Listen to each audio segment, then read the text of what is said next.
Good afternoon, everybody, and welcome to the CCIA Risk Management webinar. I'm sure, as most of you guys are familiar with, we are doing an entire week of webinar series. We had a great legislative update yesterday with our lobbyist Amy Jenkins and Nicole Elliott from Governor Newsom's office. So that the recording for that will be available soon, along with the subsequent recordings for this and the following webinars. Tomorrow at 4 p.m. we have a federal legislative update with our lobbying group, the Safira Galoo. And Thursday we have business development and adaptation with some political forecasting with multiple members of CCIA committees over there to give sort of an adaptation and forecasting model on Thursday, and then a 2-hour-long social equity webinar that we have on Friday with some of our partners from the Social Equity Owners and Workers Association to be discussing social equity in California, along with what's going on in Los Angeles. So if you guys have not registered for that, all that is found easily on the website. And there's been some links in your registration follow-up emails, so definitely keep an eye out for that. If you're not familiar with CCIA, CCIA is the statewide trade association here in California. We've been operating since 2013, pushing for legislative and regulatory changes throughout the entire 7 years, along with some business development and networking and helping communities and companies communicate and network and work with each other. So definitely happy to have the 4 committee members you see here on this panel, all part of our risk management committee, including Doug Esposito, who will be moderating this, who's the cannabis practice chair over at Owen Dunn, and our risk management committee co-chair. So definitely excited for this. And we'll go ahead and let Doug go. Just one quick last piece in terms of logistics. If you guys have any questions throughout the webinar, put it in the questions tab you should see on your little GoToWebinar module, and we'll be answering those questions at applicable times throughout the webinar. So without further ado, I'll let Doug go ahead and take it from here. Thank you, Justin. Thank you very much. Thank you, CCIA. Much appreciated. Thank you for everybody taking the time and the energy to join us. I am Doug Esposito. I am the co-chair of the Risk Management Committee for the CCIA. I work with Owen Dunn Insurance Services, an Assured Partners agency, and I've been in the space probably about 6 years, been in insurance about 20 years. What you signed up for really is best practices for COVID, property damage, theft, reduced liability exposures, and the property claims process. So we're gonna really cover those topics, and then we'll leave about 15 minutes for a Q&A. So without further ado, I'd like to introduce our esteemed panel. First is Stephanie Bizzuto, and she is co-founder and president of marketing with Cannabis Connect Insurance. Hi, everybody. Thank you for having me. I've actually also been on the risk committee of the CCIA for the past, I think, 3 years now. So thank you for having me. Cannabis Connect Insurance, we founded this division of Bizzuto Insurance Services almost 5 years ago. And we are extremely excited to be in this space. We've been helping educate and empower insurance buyers to be a smart, educated consumer and know what they are purchasing, as well as know what it's not covering, right? What the insurance policies are not covering. So extremely important process, and super honored to be a part of it. So thank you for having me today. Thank you, Stephanie. And Stephanie really represents the brokerage side of the business. Next up from the carrier side, Summer Jenkins is a senior product development manager with CanAssure, and CanAssure has just been one of the the strong carrier players in the marketplace since the beginning. Summer? Hi, thank you, Doug. Thank you so much for having me. Thank you. I'm proud to be a part of this panel today. So a little bit about myself. Like you said, my name is Summer Jenkins. I am a proud insurance professional for the past 22 years with a focus in cannabis for the past 5 years. So I've had the pleasure of working with all of you in different capacities, and now I'm part of the CanAssure team, where we create and develop insurance programs, especially for the cannabis and hemp industry. So we are a little bit different than some other companies are in that we actually have two sides of the house, one being our program side, where we develop, manage, and underwrite all of our proprietary programs. And then we also partner with other cannabis insurers. So we have several relationships that we use to all deliver the best product and services to the buyers in the cannabis industry. So we're proud and happy to be a part of the presentation today. Awesome. Thank you, Summer.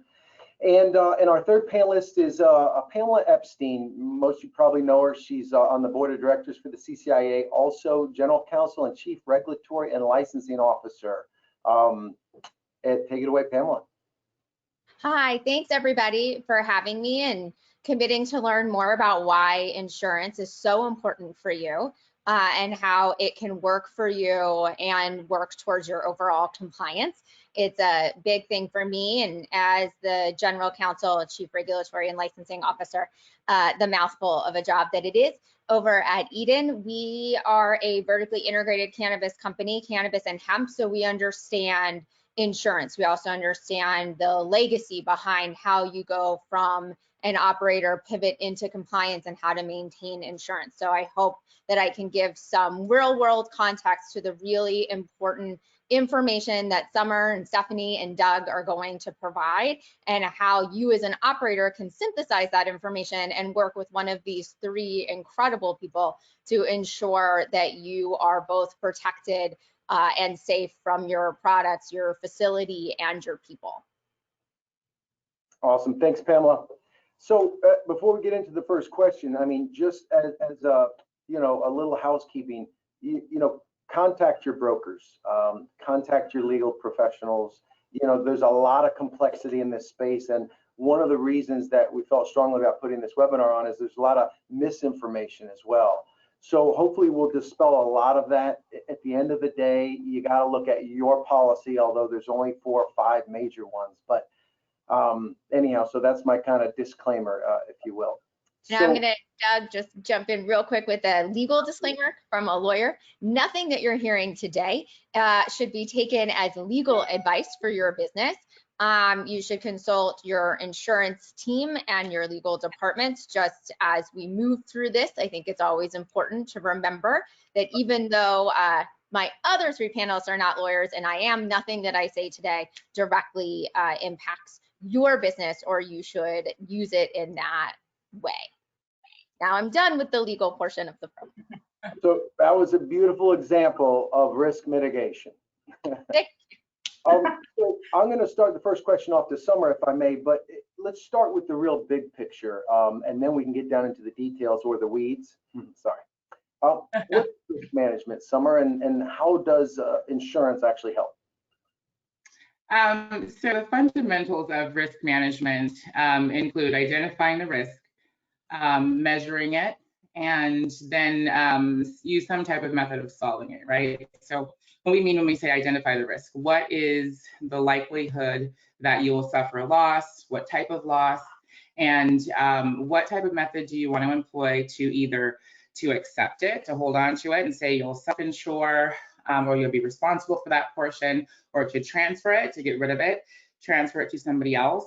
And today we're talking about transferring your risk to an insurance company. So that's called risk transfer. And then there's avoidance. So you can just, you know, completely avoid being subject to that type of loss or incident. And, you know, there are things that business owners can do in their everyday business modeling to avoid loss. So some of those things include having good hiring practices, safety practices, you know, training. All of those things are really good risk avoidance methods. And then Pam will probably be able to speak more about contractual risk transfer.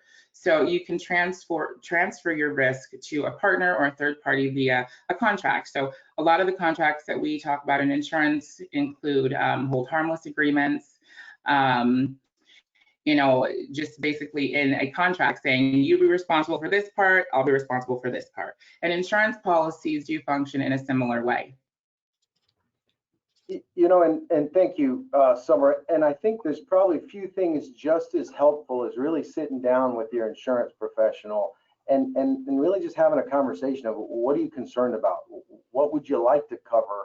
And go over scenarios. And that's a great way to kind of ferret out, hey, what are some of the other risks? You know, and along that line, if I can flip it to Stephanie, you know, Stephanie, what are some basic types of insurance? And definitely everybody jump in if you didn't hear something or you want to add to a question. So this is definitely loose and we just want great content. But Stephanie, you wanna start maybe with a couple of the different types of insurance? Absolutely. And I mean, we could talk about types of insurance. Literally, this could be an entire segment. So I'll just go over some of the more common policies that you would see in the cannabis space. That would be general liability. We would have, which because the product liability is removed most of the time off the general liability on a separate policy form. The general liability is a very straightforward, I would say it's more of a slip and fall. There is some advertising injury part of the GL policy form, but that's just a quick overview of the GL. Then you have product liability, and that's on a separate policy form as well. That's for bodily injury or property damage from your final product. Then we have commercial auto, so for all the vehicles out on the road. There's hired and non-owned. That is auto insurance for employees driving their personal auto while conducting business. Then we're looking at workers' compensation insurance. That is for if your employees get injured during a work-related task. And there's directors and officers insurance, which covers your board members and your executive officers. There's cargo insurance for the cannabis goods that are in your Sprinter van if you are a distributor. Those are some of the, actually, oh, of course, property insurance. There's a million different lines of property insurance. Cargo is actually technically a form of property, but property insurance would be coverage for your building, coverage for your cannabis inventory, your tenant improvements, your business interruption income, loss of rents, your trying to think what else. Oh, business personal property. So there's so many forms of insurance. I mean, you can almost insure almost anything these days, but those are some of the high level insurance coverages that you would see with cannabis operators today. And this isn't necessarily insurance, but you will need your bond. And that is something that is also a requirement. Thank you, Stephanie. I mean, and that's a key piece. I mean, really, you can insure anything. Does it make sense to insure and transfer that risk to an insurance policy? You know, that depends. But really, there's virtually nothing out there that we can't insure. Mine is outside crop. You know, so it's just a matter of really talking about it and seeing what the risk profile looks like and, you know, the cost benefit, you know, weighing. Pamela, did I see a hand raised? I was very curious. Yeah, I think it's important to also come at insurance from an understanding of what you're required to have by the regulatory agencies and along with what you're required to have at the local level. Because as we all know, cannabis, the baseline is set by the state and the local jurisdiction can always be more aggressive in that way. And Summer and Stephanie and Doug can all tell you what my experience has been with insurance is knowing both what is included and more importantly, what is excluded. Cannabis being the unique unicorn that it is, subject to everything, benefits mostly from nothing. You want to particularly understand when you could be facing a razor hair sort of situation of something that you think is covered, but then somewhere else in the policy is excluded. So I think both Stephanie and Doug and Summer may have already mentioned this.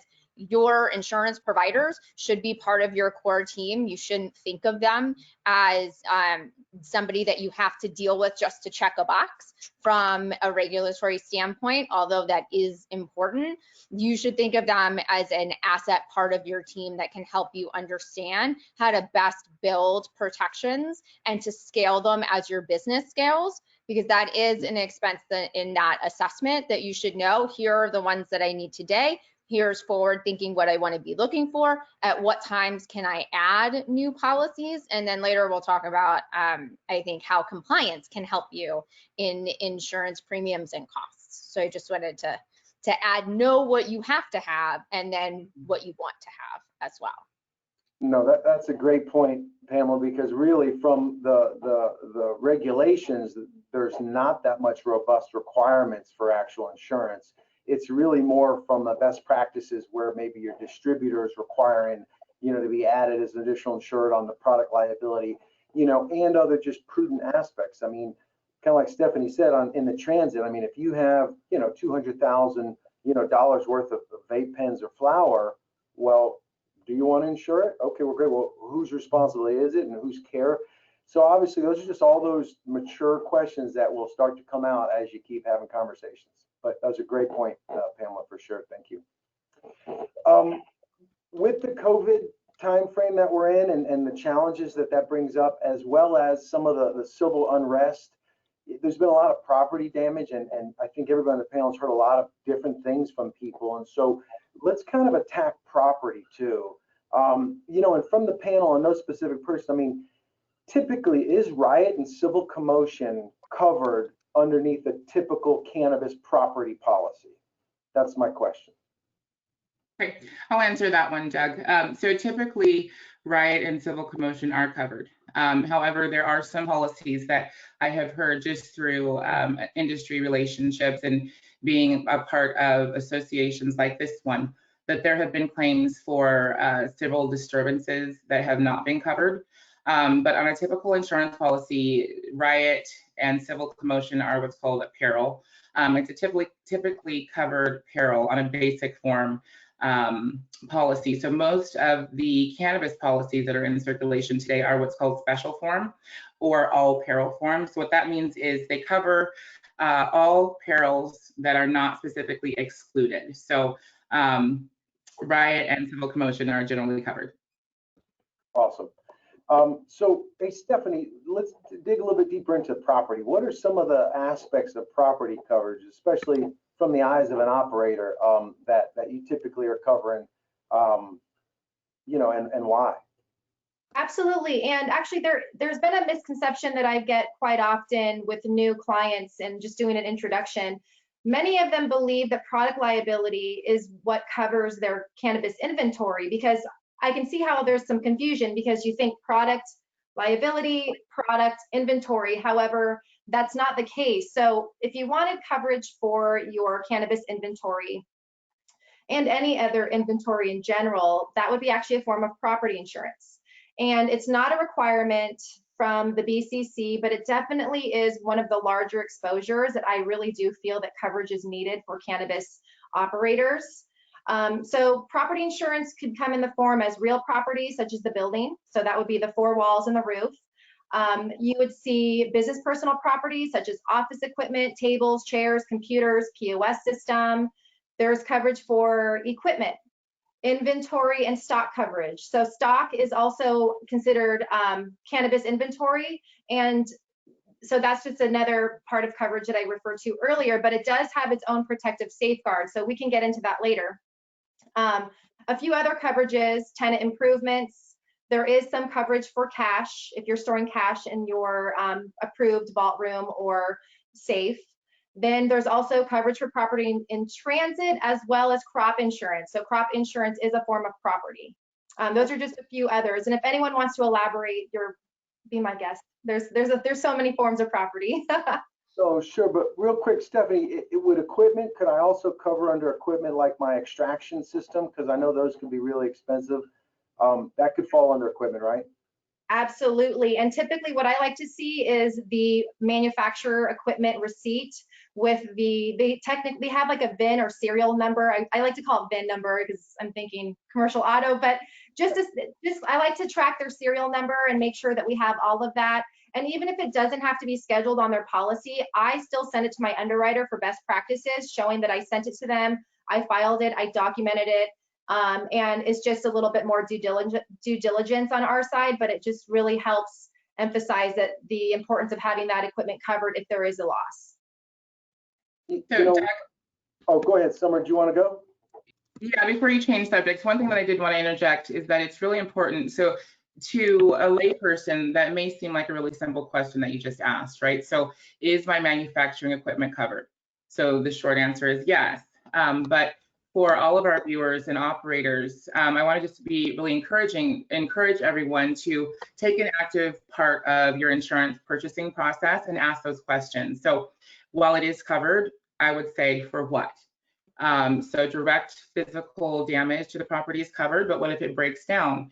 What if you have a $20,000, $30,000 piece of equipment that is vital to your business and it stops working because of computer malfunction or something else? So that is typically not covered on the regular property coverage form. You would need some enhancements or equipment breakdown.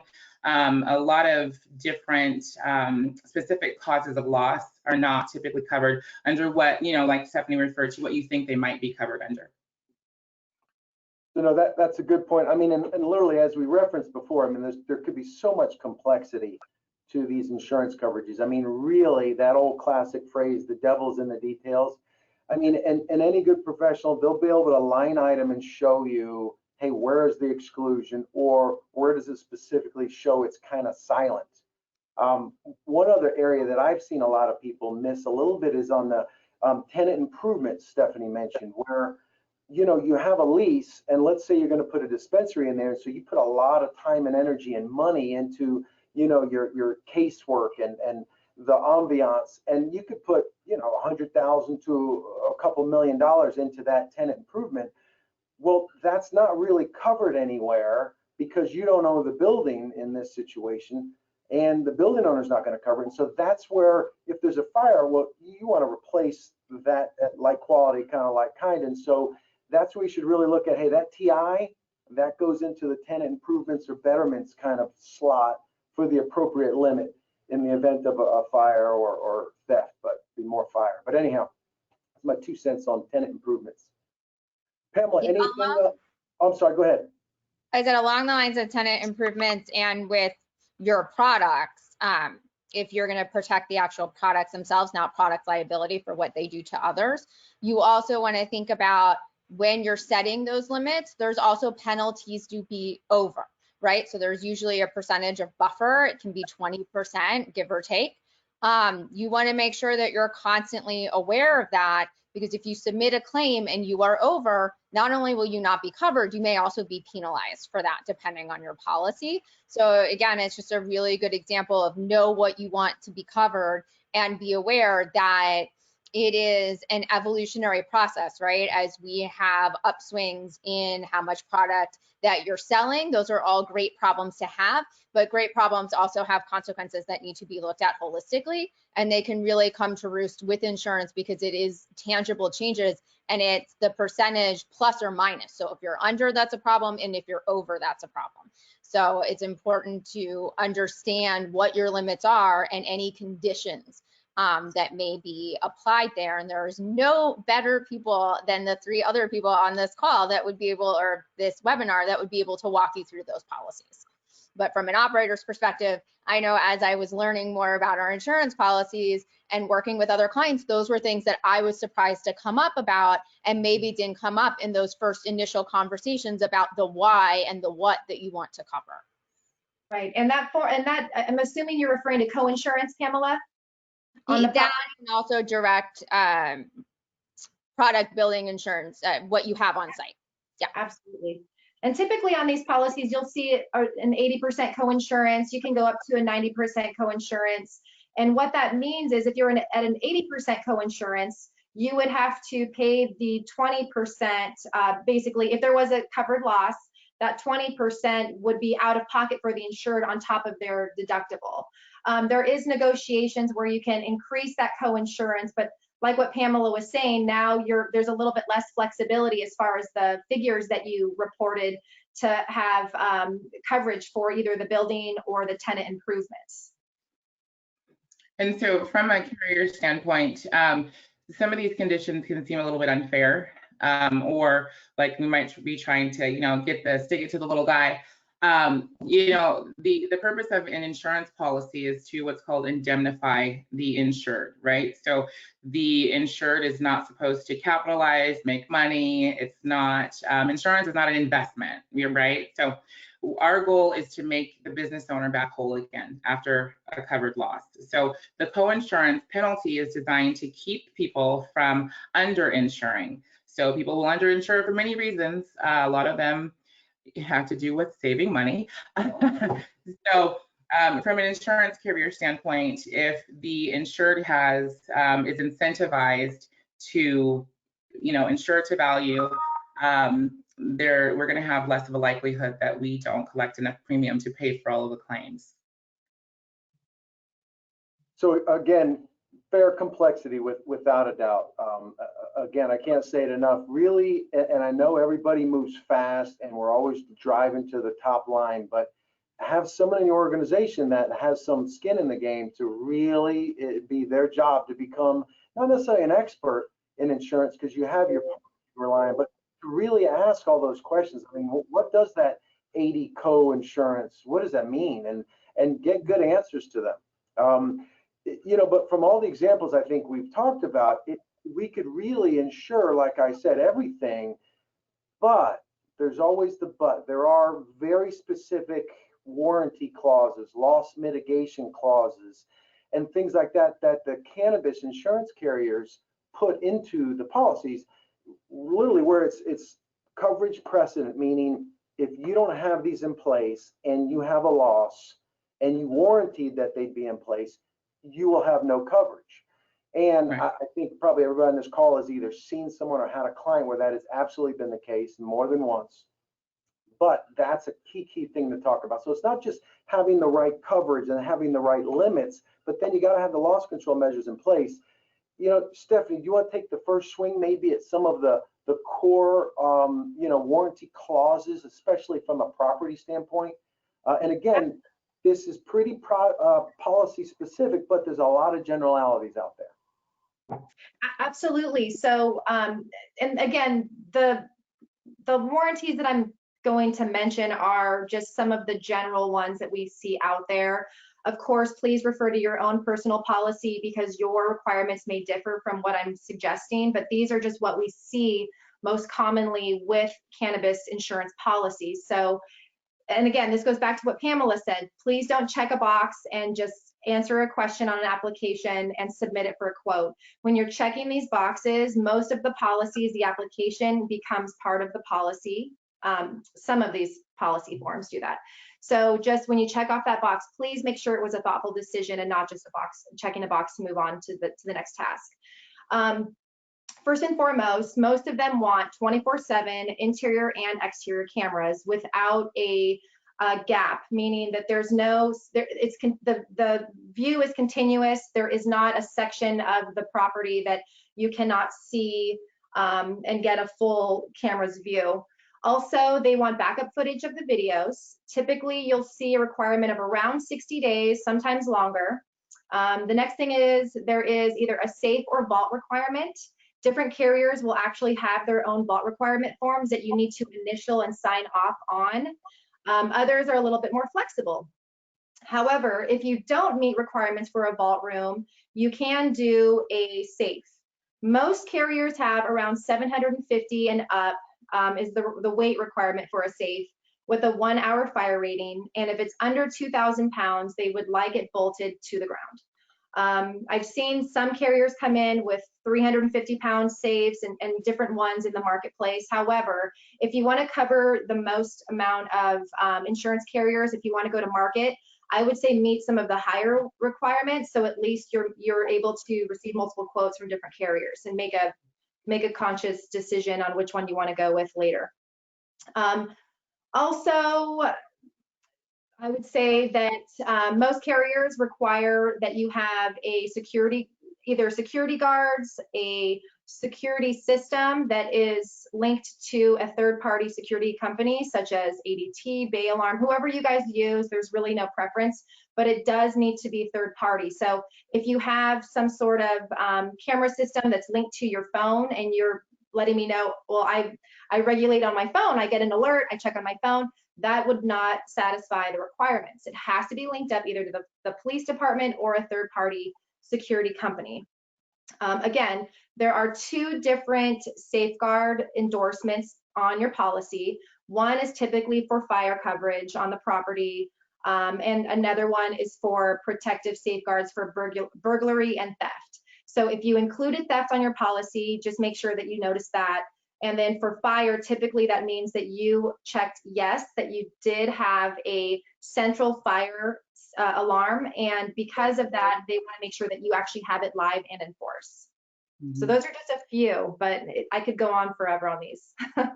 So, and that's a really good, in Summer, I'm going to come to you next, but that's a really good start. And if you notice, I bet most of you probably haven't read that in the regulations.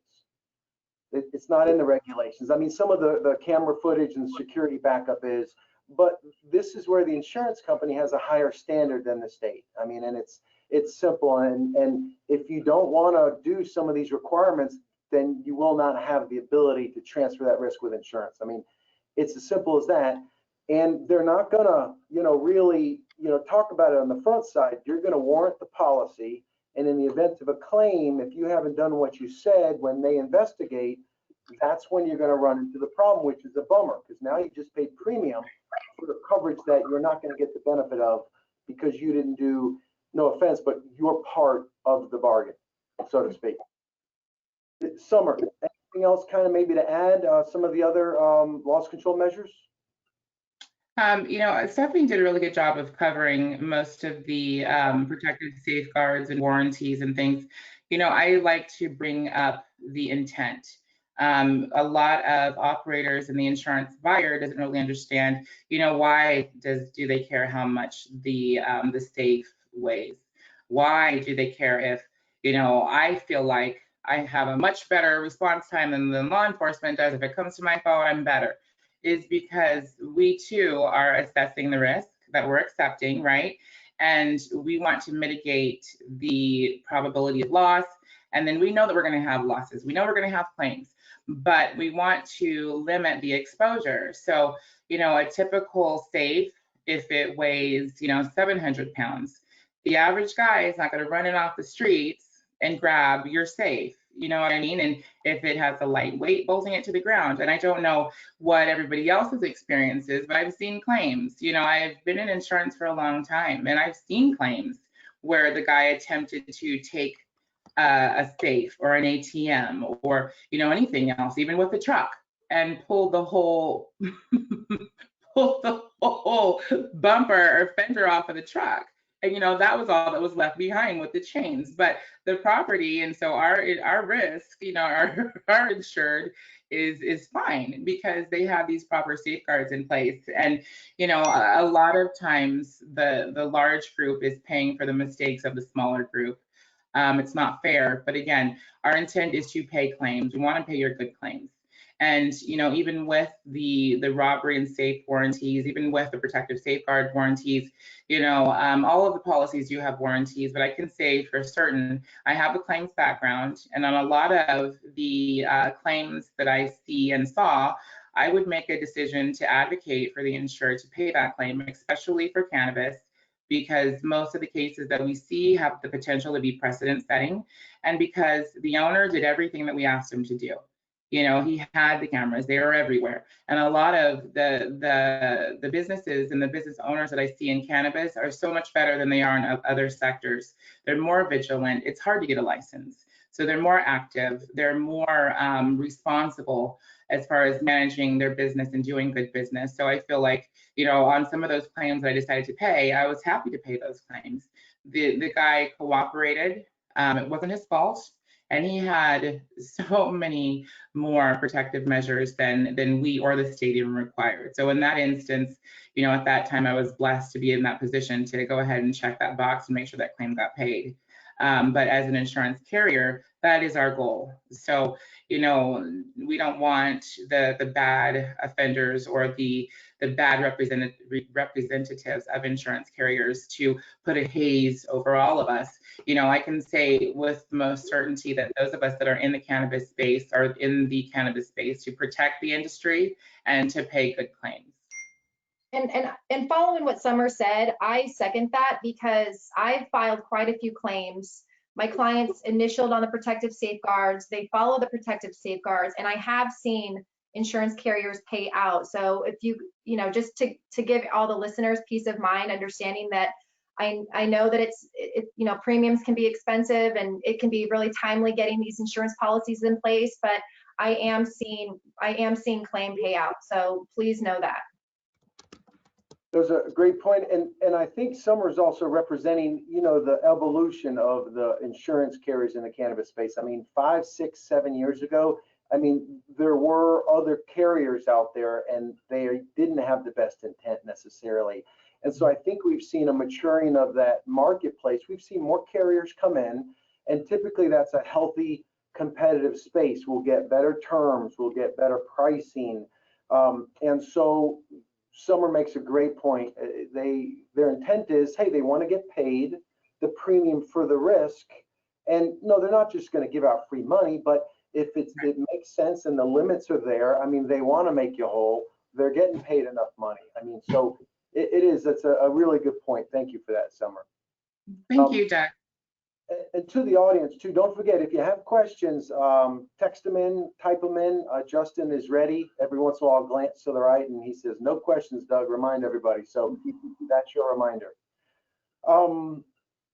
Okay, so that's a good aspect on, we got all types of coverages, and those are some of the more specific things that the carriers want to do to really help mitigate risk and keep events from happening. And if they do happen, not for it to be a full loss, maybe a partial loss. Hey, with regard to this though, and with some of the riots, this question goes to Pamela.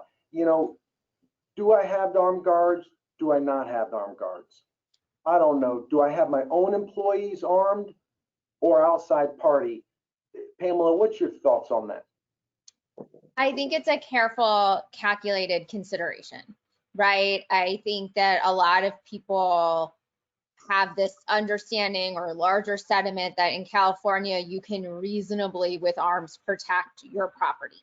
Now, I think it's a very important understanding, similar to what a lot of cannabis companies can relate to, an affirmative defense. That means, or limited immunity when we were operating under that now the MAUC-RSA, you would have to go through the scenario, you would then get arrested, you would then have to go through trial, and you would have to show that it was reasonable force. And reasonable force is based off of a reasonable person under the same set of circumstances. Now, you want to think about what is reasonable when I am protecting my business versus my home and people that are in it, right? If you are protecting property, I fully understand your business is your baby. You've poured your life into it. These are really important aspects to what this company is, right? The law defines person also as an entity, right? Because a corporation does have an identity. However, when you strip that away and you were dealing with, did I use reasonable force that is deadly to protect what can be replaced or rebuilt, there's going to be a different assessment that goes in there. So you first want to look at, does my local jurisdiction allow me to use armed guards, right? Do I have to have a conversation with the locality that circumstances have changed and the conditions of my approval? I need to have an allowance to change my security plan that has been approved. Then you should go to your insurance coverage and see, am I insured to have armed guards at my site, or am I not going to be covered at all? Then there's a consideration, do I use my own armed guards or do I use another third party? As is the title of this webinar and of the committee that these great panelists are part of, risk management. There is a risk mitigating factor when you bring in a third party guards, right? They then are responsible for the determination of what is reasonable. Please do not tell your armed guards to shoot anybody who tries to get into this building. That removes the risk mitigation of having them there. You should talk to your insurance brokers. You may need to get their certificate of insurance to show what level of protection that they're going to provide you to make sure that you are doubling down on your protection, both your protection and that of the third-party guards. You want to investigate what third-party guards that you're using, and you want to make sure that you're contracting with them such that they are responsible and timely in dealing with your customers, because that's the other consideration that you want to have as a business, especially one that is public facing, usually the ones that need more armed guards, is how you're going to deal with this with your staff, with your internal security protocols, and with customers to make sure that they don't feel that it's, and now you're hearing from those third-party participants in my house, the dogs, they want you to pay specific consideration to these as you're making that assessment, right? Do a risk analysis from a legal, from an insurance, from a cost, from an optics perspective, and reach out to all of your other entities, including your local law enforcement, who would be called in if there was a use of force. And then I just want to go back to reasonable, right? We're in an atmosphere where we're talking about what is equitable, what is fair, how people treat one another. If somebody has stolen from you and they are running away, reasonable deadly force is probably not necessary, right? If you're firing warning shots into the air, you want to make sure that somebody is trained to do so. You don't want that warning shot to unfortunately be your security guard that then shoots up into the air and hurts somebody else, because that's a different situation. And these are all things that you should be thinking about versus that knee-jerk reaction of I must protect my property, right? I understand it. I am sympathetic to it. I think we all are as cannabis operators, but it is incredibly important for you to take a diligent, well-informed lens to this issue, especially as there is such a heated element of what we've been dealing with from COVID and from the current state of the world. No, that's a great point, Pamela. Thank you. And just to add a little bit to that, one of the elements that is often, now not always, but often excluded from policies is assault and battery. And so, you know, if you have a dispensary, I feel you have a heightened exposure for that, because I mean, that can absolutely happen easily. So you either better have the coverage, or if you're going to subcontract, which I love that idea, to a security firm who's professionally trained, definitely confirm that you're being added as additional insured, which is a standard practice, but also that they don't have a limitation of assault and battery. Because I mean, if your security firm has a limitation of assault and battery, like a sublimit, you're kind of defeating the whole, you know, contractual risk transfer piece that Pamela was just talking about. But said brilliantly by Pamela. That's one that should be really looked at carefully, and you know, it would make sense for your business. Someone had a question that came across, and I'm going to send this one to Summer, if I may. Hey, Summer, have you seen claims getting paid out from the riots? You know, and/or Stephanie? I personally haven't had a client that was hit directly in it, but have you guys seen some of the payouts, or where's the status right now? Yeah, we have seen some. We've seen quite a few, although not as many as I had expected, which is great. But yeah, we're actively working on them and paying out as needed. Cool. And as far as our claims are concerned, we actually received a few claims. We filed them with the carriers. We have not seen the payout or a payout yet. We're still on the phase of gathering all of the information, making sure that the client submits their photos, their documentation. So we're in that phase of the claims process. So I will definitely update you all once we learn if this claim is going to be paid out.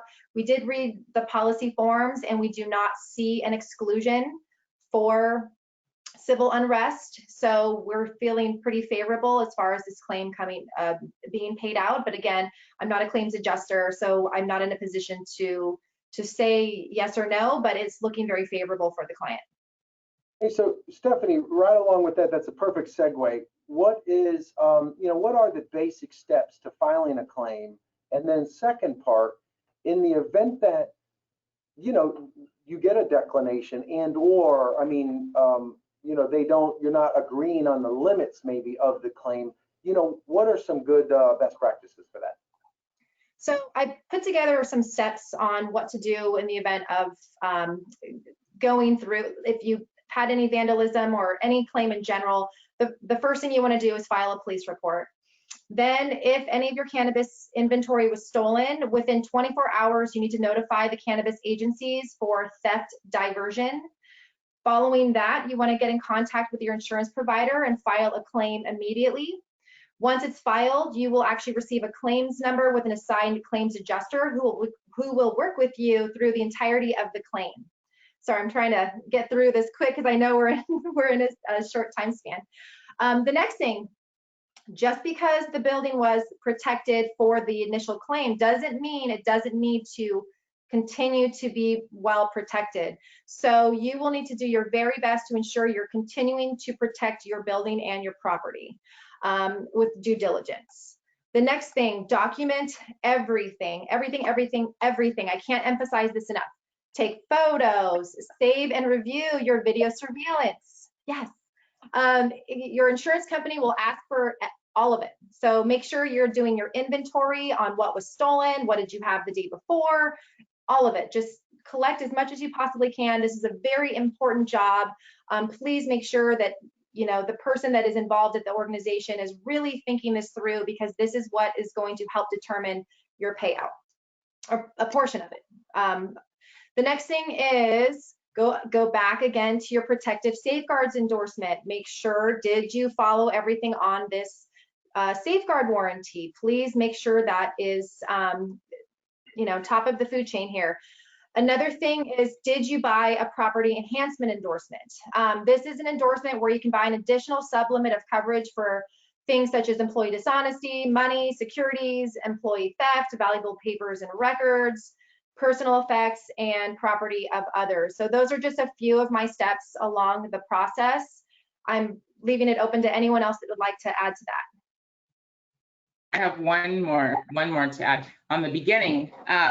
First, make sure everything is safe. Everything. Secure your property. So if your building was broken into, if you need to board it up, board it up. If you need to move property to protect it, protect it. So within each policy, there are terms and conditions. I would recommend that everyone review their conditions. If you have questions, call your insurance broker or any one of the panelists here. And within those conditions, there are requirements. So in the event of a loss, you must do this. And one of those things that you must do is protect and preserve the covered property. And going back to Doug's second question on, what happens if after you've sent everything over, you're working with your claims adjuster and you get a decline? What I would recommend is obviously work with your insurance broker. If you need to bring on legal counsel, bring on legal counsel. It doesn't hurt to do that, and just make sure that you're reviewing these scenarios. At our firm, we have in-house legal counsel. So if that does happen, we do send it to our in-house legal counsel, and it gets double, triple checked. And we want to make sure that, with all the best efforts and intentions, that if it should be covered, we want to make sure we fight for them. Pamela, anything from your side over there, since you are the legal eagle over there? I have to unmute myself. Yes, I think this goes into the larger conversation, or the larger point that I did earlier, which is your compliance and your record keeping will serve you well, right? If it is a foundation core of your compliance, then as you move through your renewals on insurance, you will likely see some reductions, right? You're building credibility with your insurance provider. And then when you need to address these issues, both from an insurance standpoint, from filing police reports and dealing with law enforcement, all the way from dealing from the regulatory agencies, there's one core tenet, and that is record keeping, meticulous record keeping, right? If you are maintaining your compliance in other areas, your reconciliation counts every 30 days, you should know exactly what inventory you had, exactly what inventory was taken.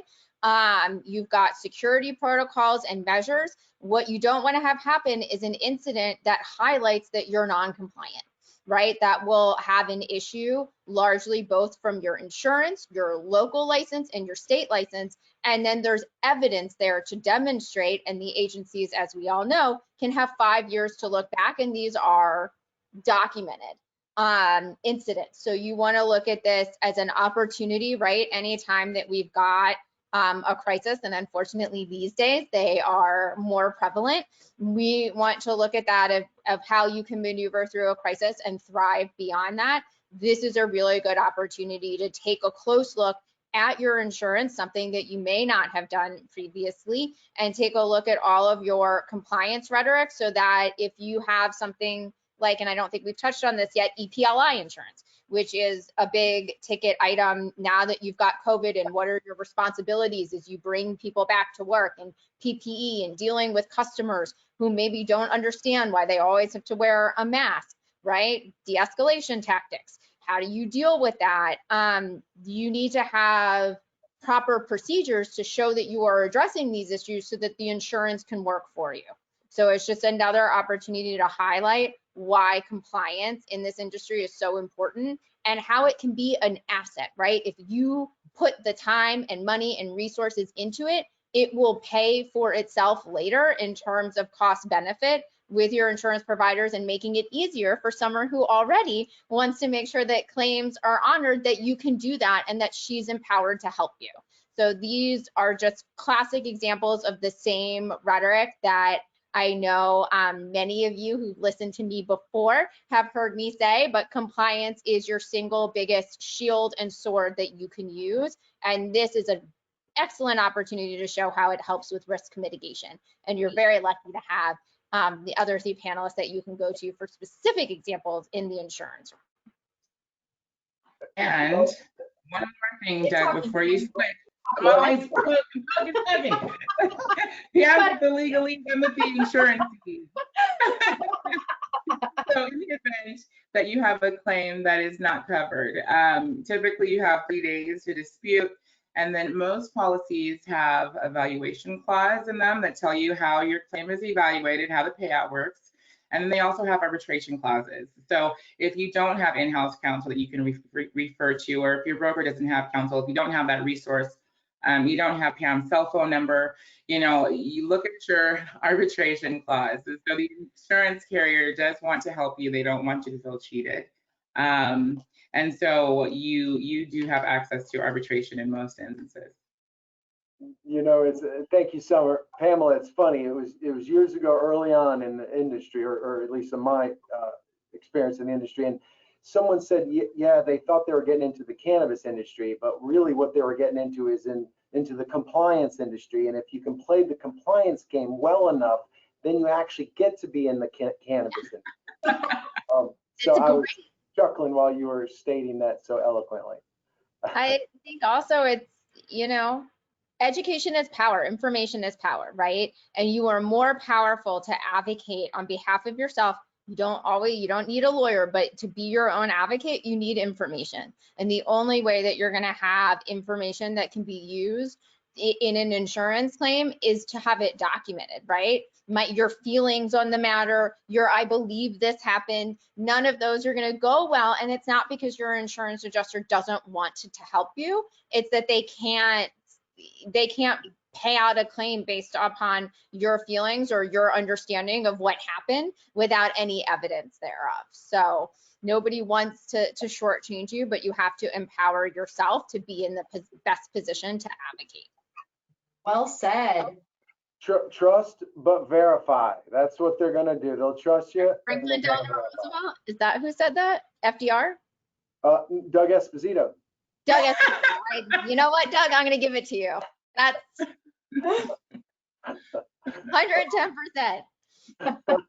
Thank you. Does nobody have insurance questions? Come on, guys. I know you do.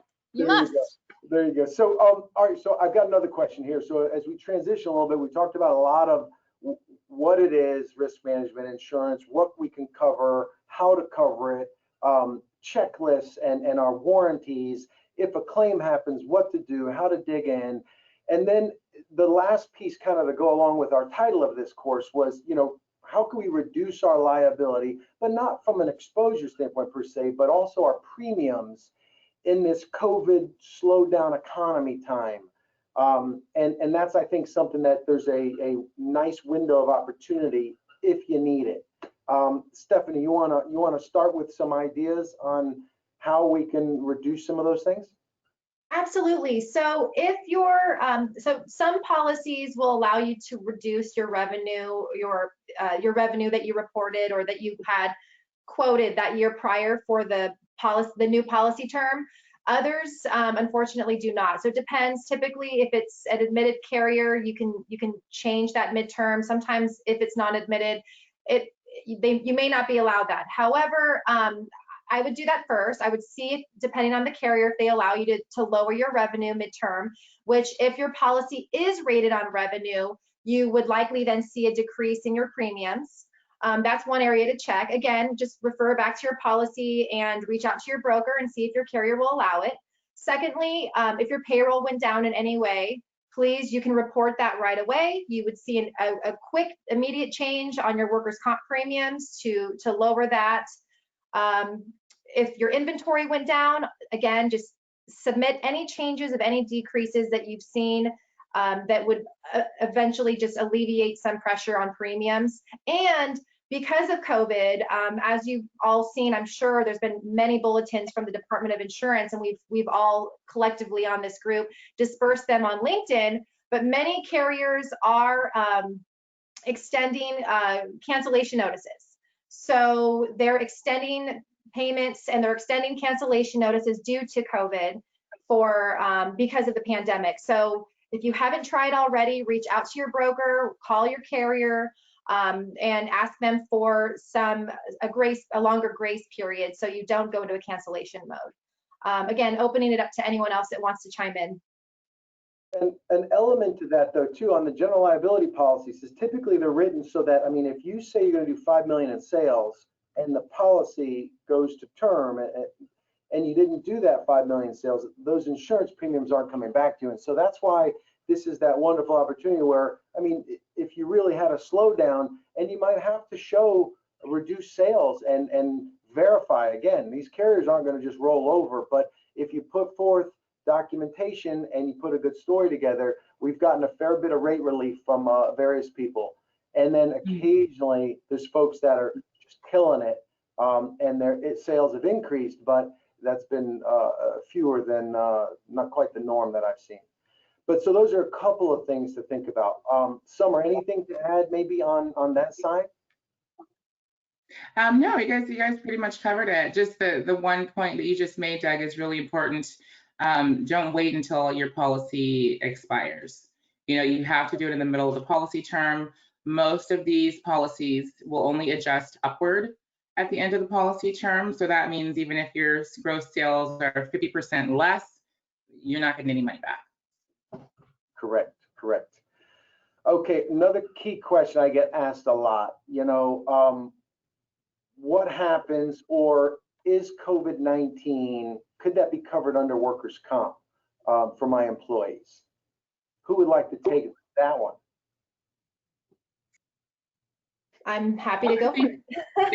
I was going to say, we only got 3 of you on the panel. So I'll be really quick. So, yes, in California, per Governor Newsom, hello, Stephanie, pronounce it right.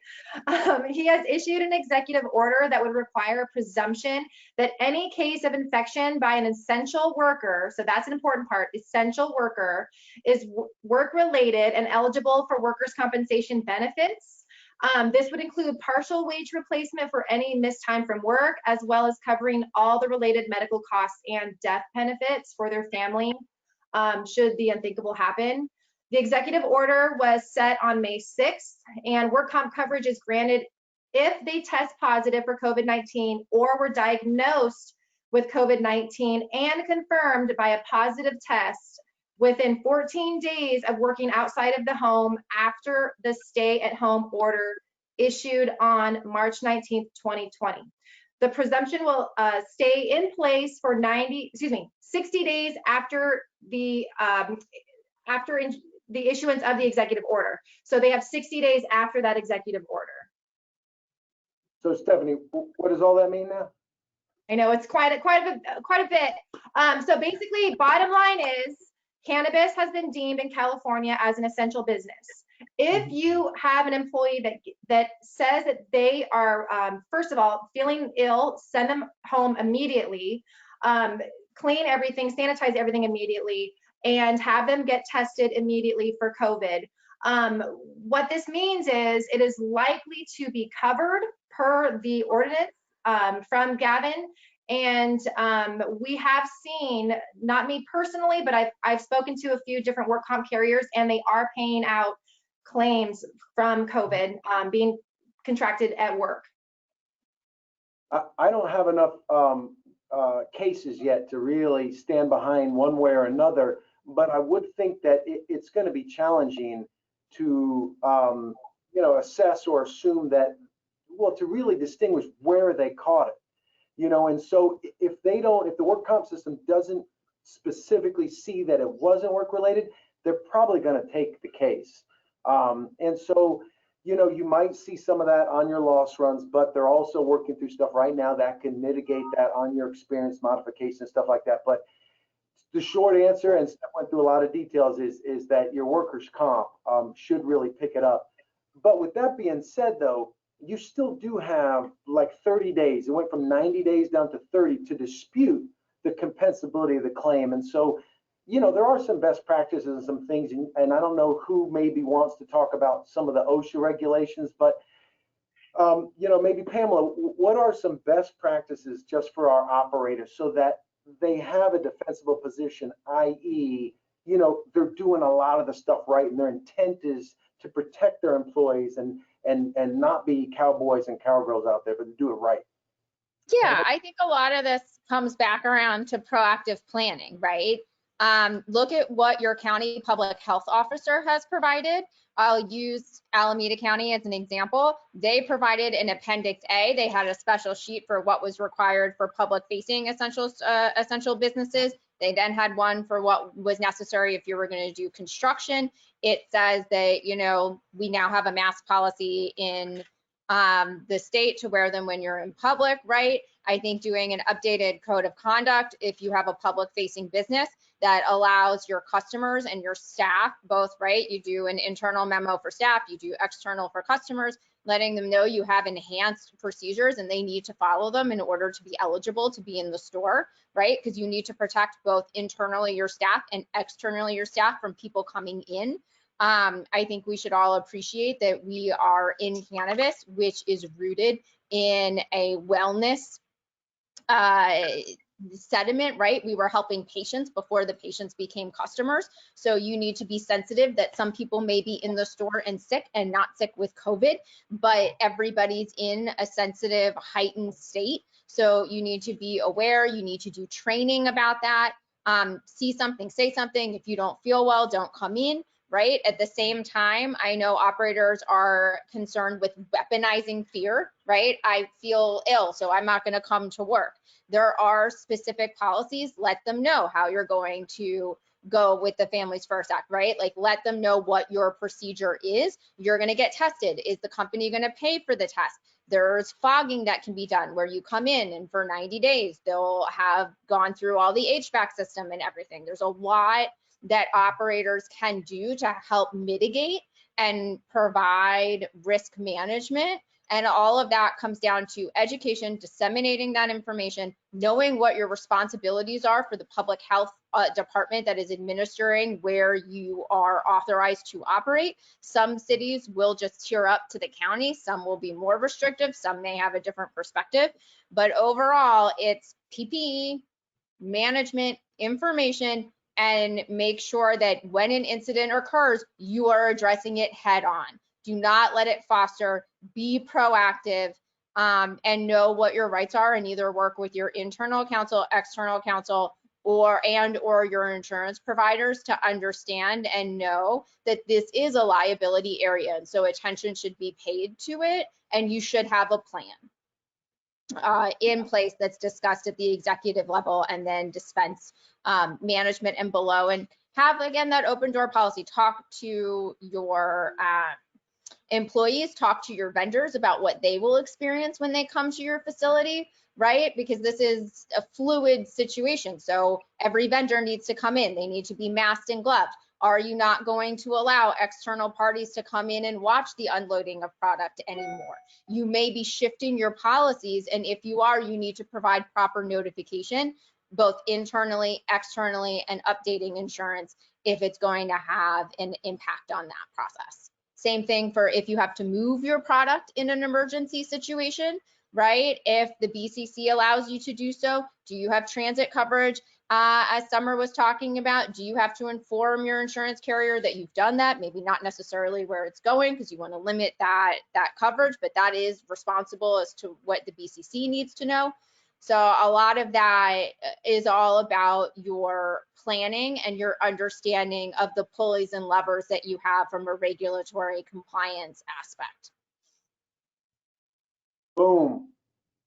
Have your IIPP plans done and ID, RE, your emergency response.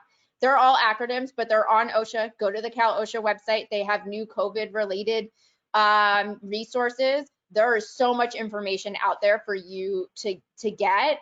Empower yourself or empower a team member to call that information and present it to management and then distill it down. Okay. Well, hey, Justin, I got 107, and I think we're through the bulk of our questions. Yeah, I think we're coming up on time here. So if you did ask a question and they weren't answered, we'll definitely make sure we get back to you. But I'm pretty sure all the questions were covered. Just want to thank the panelists for their time and just wanted to remind everybody that we will be doing this series throughout the week with the federal update tomorrow, some business adaptation and mitigation next on Thursday, and the social equity talk and discussion, the 2-hour long one on Friday. So definitely, if you have not registered for those, I highly encourage you to do so. And if you are not a member of CCIA, I would also highly encourage you to be a member and make sure that you're getting all of these updates. A lot of these things we talk about on all of these different webinars. We do send out critical updates via email and on social. And we send out weekly newsletters to make sure that everybody is up to date. So we do have some really good COVID relief programs going on right now for you to be able to save 20% off of membership for a little while longer. So definitely feel free to reach out to CCIA staff or check out the website for those details. But in closing, any last words from the panelists? But I think that's it from our side. Justin, real quick, I just want to, again, big shout out for the panelists. You know, Pamela, Summer, Stephanie, thank you for your time, your energy. But Justin, also for you too.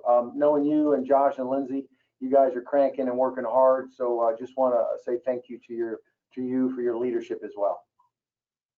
Absolutely. Well, definitely appreciate that. And with that note, everybody have a good rest of your day, and we'll see you tomorrow for the federal update. Thank you. Thank you. Bye.